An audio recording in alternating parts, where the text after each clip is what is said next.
खुरमजरी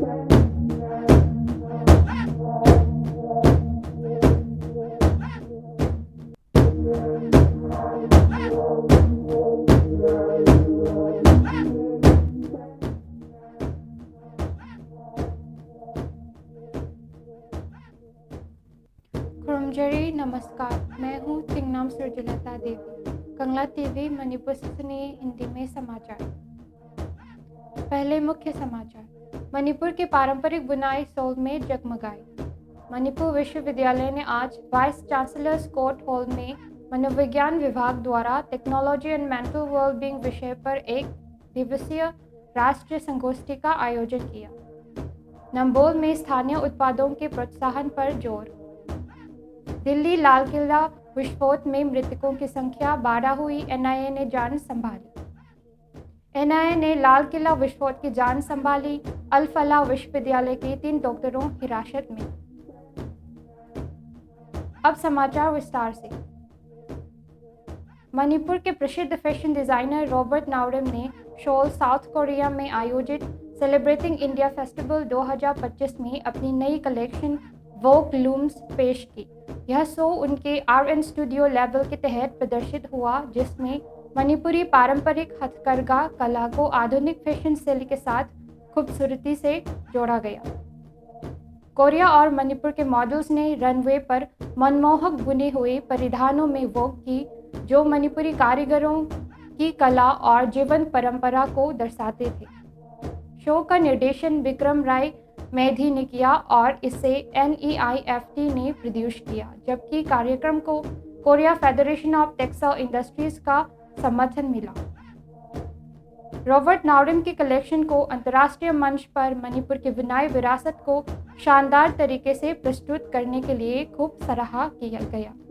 उनके डिजाइन ने संस्कृति, परंपरा और आधुनिकता को एक साथ जोड़ते हुए वैश्विक दर्शकों को प्रभावित किया।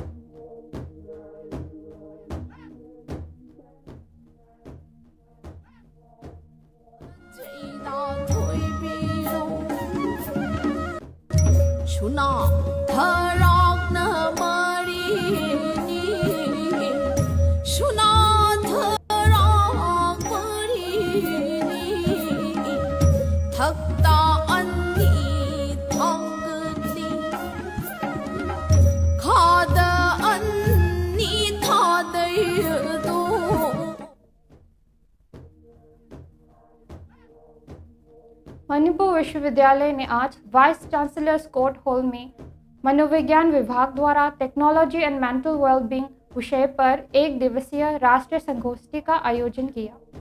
उद्घाटन सत्र में बोलते हुए professor Sumitra Phanjoubam, dean school of mathematical and physical sciences ने कहा कि उन्नत प्रौद्योगिकी ने भले ही नई राहें खोली हों, लेकिन समाज को यह समझना जरूरी है कि यह हमें किस दिशा में ले जा रही है। उन्होंने चेतावनी दी कि मोबाइल फ़ोन और इंटरनेट की आसान उपलब्धता ने काम करने, सीखने और संवाद करने के तरीके बदल दिए हैं, जो सुविधा के साथ साथ दबाव भी पैदा करते हैं। संगोष्ठी में professor S Ibotombi, department of earth sciences, Manipur विश्वविद्यालय और professor Nutan Kumar S Tingujam, department of psychology, Tripura विश्वविद्यालय ने विशिष्ट अतिथि के रूप में भाग लिया। कार्यक्रम की अध्यक्षता professor S Jibon Kumar, dean school of human and environment sciences और अध्यक्ष साइकोलॉजी विभाग ने की। कार्यक्रम के दौरान एक मैगजीन और mental health and conflict paradigm नामक पुस्तक का भी विमोचन किया गया। विशेषज्ञों ने बताया कि टकराव से प्रभावित क्षेत्रों में बच्चों और किशोरों पर अत्यधिक स्क्रीन टाइम का गंभीर असर पड़ रहा है, जिसके कारण काउंसलिंग और थेरेपी की आवश्यकता बढ़ रही है। वक्ताओं ने कहा कि प्रौद्योगिकी के कई फायदे हैं, लेकिन सावधानी और संतुलन के बिना यह मानसिक स्वास्थ्य पर नकारात्मक प्रभाव डाल सकती है।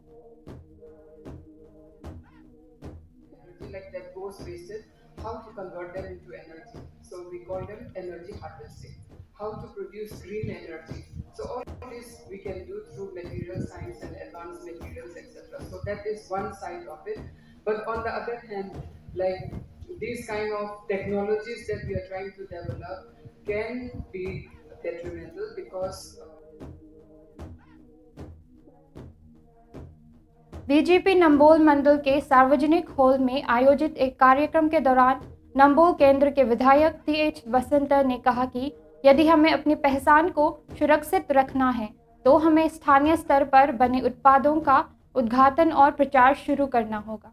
जो चीज़ें हमारे क्षेत्र में उपलब्ध नहीं हैं, उनके लिए हमें अपने स्वयं के विकल्प तैयार करने होंगे। कार्यक्रम वंदे मातरम के 150वीं सालगिरह, अमृत निर्भर भारत संकल्प अभियान, विधानसभा सम्मेलन और हर घर स्वदेश घर घर स्वदेशी पहल के तहत आयोजित किया गया। विधायक ने कहा कि भारत लंबे समय से कम गुणवत्ता वाले चीन के उत्पादों पर निर्भर रहा है, जिससे देश की अर्थव्यवस्था कमजोर हुई है। उन्होंने कहा कि अब समय आ गया है कि भारत उच्च गुणवत्ता वाले टिकाऊ उत्पाद बनाए और राज्य में स्थानीय निर्मित वस्तुओं को बढ़ावा दे। यह दृष्टिकोण प्रधानमंत्री के आत्मनिर्भर भारत के स्वच्छ संदेश और युवा पीढ़ी की आकांक्षाओं के अनुरूप है। उन्होंने यह भी कहा कि भारत की ताकत आत्मनिर्भरता में है और वंदे मातरम ने इस यात्रा में बड़ी भूमिका निभाई है। कार्यक्रम में वंदे मातरम और मणिपुर का राज्य गान प्रस्तुत किया गया। कार्यक्रम में प्रमुख अतिथि के रूप में A. Jiten, L. मीनाबंत, K. Vikram, N. G. सोवाना और TH राजेश शामिल हुए। नेताओं ने भारत माता की तस्वीर पर पुष्पांजलि भी अर्पित की। मणिपुर की प्रजा में पीनबसु होनरी लोनना नंबोल केंद्र की कन्ना स्कीम मैम से कानबसे प्रजा मैम फंगनब अखोई टीम चतना मिंग टीम मैम नंबोल केंद्र की चतना होनरी मैम थमजनिंग खितंग लार्जर पिक्चर फ्यूचर की येंबदा सेल्फ red fort metro station gate 1 के पास हुए शक्तिशाली विस्फोट में मृतकों की संख्या बढ़कर 12 हो गई है। सोमवार शाम एक Hyundai i20 कार में हुए धमाके ने इलाके में भारी दहशत फैला दी। कई घायल अब भी गंभीर अवस्था में अस्पतालों में भर्ती हैं, जबकि पुलिस और फोरेंसिक टीमें मौके से सबूत जुटाने में लगी हैं। विस्फोट के बाद गृह मंत्रालय ने तुरंत कार्रवाई करते हुए मामले की जांच नेशनल इन्वेस्टिगेशन एजेंसी NIA को सौंप दी है। मामला UAPA के तहत दर्ज किया गया है, जिससे साफ संकेत मिलता है कि एजेंसियां इससे संभावित आतंकवादी हमले की दिशा से भी फोरेंसिक विशेषज्ञों ने कार के अंदर से मिले जले हुए अवशेषों की DNA मिलान की प्रक्रिया शुरू कर दी है। जांच का एक महत्वपूर्ण सवाल यह है कि कार में मिला शव हमलावर का है या किसी निर्दोष व्यक्ति का जिसे कार में उपयोग किया गया हो। CCTV फुटेज के अनुसार कार धमाके से कई घंटे पहले उसी स्थान पर खड़ी थी, जिससे सुरक्षा एजेंसियां समय रेखा को लेकर और गहराई से विश्लेषण कर रही हैं। सूत्रों का कहना है कि जांचकर्ता हाल ही में फरीदाबाद और NCR में पकड़े गए आतंक मॉड्यूल के साथ किसी संभावित संबंध की भी जांच कर रहे हैं।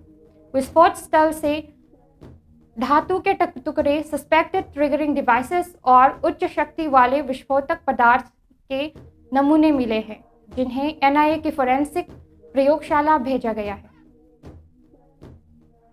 दिल्ली में सुरक्षा बेहद कड़ी कर दी गई है। मेट्रो स्टेशन, रेलवे स्टेशन, हवाई अड्डों और भीड़भाड़ वाले बाजारों में आसपास सुरक्षा बलों की संख्या बढ़ा दी गई है। पड़ोसी राज्यों को भी हाई अलर्ट पर रखा गया है। दिल्ली पुलिस स्पेशल सेल की कई टीमें शहर भर में सर्च और चेकिंग अभियान चला रही हैं।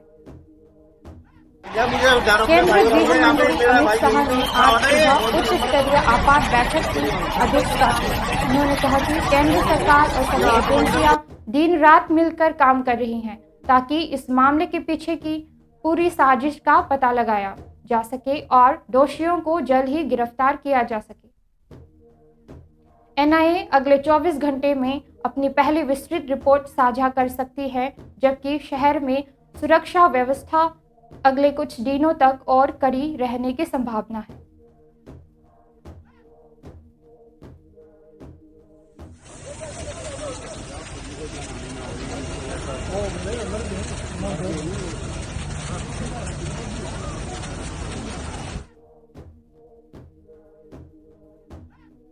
लाल किला के पास हुए कार धमाके की जांच अब नेशनल इन्वेस्टिगेशन एजेंसी NIA ने अपने हाथ में ले ली है। जांच एजेंसियां इसे एक संभावित आतंकी हमले के रूप में देख रही हैं। फरीदाबाद स्थित अल फलाह विश्वविद्यालय के 3 डॉक्टरों डॉक्टर मुजम्मिल शकील, डॉक्टर उमार मोहम्मद और डॉक्टर शहीन शहीद को उनकी संदिग्ध भूमिका को लेकर हिरासत में लिया गया है। जांच के दौरान मुजम्मिल से जुड़े किराए के कमरों से लगभग 2900 किलोग्राम विस्फोटक और अन्य संदिग्ध सामग्री बरामद हुई है, जिसने एक बड़े आतंकी नेटवर्क की आशंका को मजबूत किया है। जांच में यह भी सामने आया है कि डॉक्टर शहीद शहीन पर आतंकी संगठन जैश-ई-मोहम्मद की वुमेन विंग को भारत में स्थापित करने की जिम्मेदारी थी, जिससे नेटवर्क की गंभीरता और गहराई का संकेत मिलता है। सीसीटीवी फुटेज से पता चला है कि धमाके में इस्तेमाल हुई Hyundai i20 कार घटनास्थल पर विस्फोट से लगभग 3 घंटे पहले से खड़ी थी, जिससे यह साफ होता है कि हमले की योजना बहुत पहले बनाई गई थी और इसमें सुसाइड स्टाइल ऑपरेशन की संभावना भी जांच के दायरे में है। जांच एजेंसियां अब दिल्ली, हरियाणा, जम्मू और कश्मीर और उत्तर प्रदेश में एक बड़े पैमाने पर संयुक्त कार्रवाई कर रही हैं। फोरेंसिक प्रयोगशालाओं में विस्फोटक के नमूने भेजे जा चुके हैं और दिल्ली के सभी प्रमुख ट्रांसपोर्ट हब्स पर सुरक्षा बढ़ा दी गई है। NIA आने वाले दिनों में और गिरफ्तारियों, नेटवर्क की पहचान और आतंकी मॉड्यूल की पूरी संरचना पर विस्तृत जानकारी जारी कर सकती है।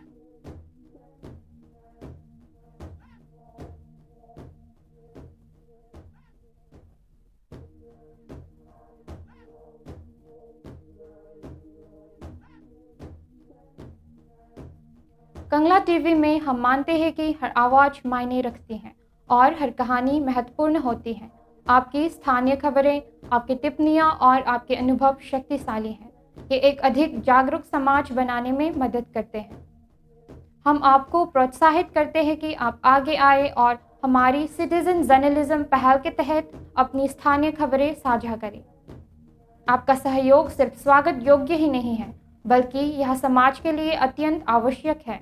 साथ मिलकर हम समस्याओं को उजागर कर सकते हैं, उपलब्धियों का जश्न मना सकते हैं और असली कहानियों को सामने ला सकते हैं। आपके द्वारा भेजी गई हर खबर को हमारी संपादक की टीम पूरी तरह से मूल्यांकन किया जाएगा और आपकी इस प्रतिबद्धता को सम्मानित करने के लिए साल के सर्वश्रेष्ठ नागरिक पत्रकार को 10,000 का पुरस्कार हर साल कंगला टीवी की फाउंडेशन डे 14 सितंबर को प्रदान किया जाएगा। अपने समुदाय की आवाज़ बने, कंगला टीवी की सिटीजन जर्नलिज्म का हिस्सा बने, क्योंकि असली बदलाव आपके साथ शुरू होता है। अंत में मुख्य समाचार एक बार फिर। मणिपुर की पारंपरिक बुनाई शॉल में जगमगाई। मणिपुर विश्वविद्यालय ने आज वाइस चांसलर्स कोर्ट हॉल में मनोविज्ञान विभाग द्वारा टेक्नोलॉजी एंड मेंटल वेलबींग विषय पर एक दिवसीय राष्ट्रीय संगोष्ठी का आयोजित किया। नंबोल में स्थानीय उत्पादों के उत्साहन और प्रोत्साहन पर जोर। दिल्ली लाल किला विस्फोटक में मृतकों की संख्या 12 हुई, NIA ने जान संभाली। NIA ने लाल किला विस्फोटक की जान संभाली, अल फलाह विश्वविद्यालय के 3 डॉक्टरों हिरासत में। आज के लिए इतना ही। मणिपुर से हिंदी में समाचार सुनने के लिए कंगला टीवी से जुड़े रहें। धन्यवाद।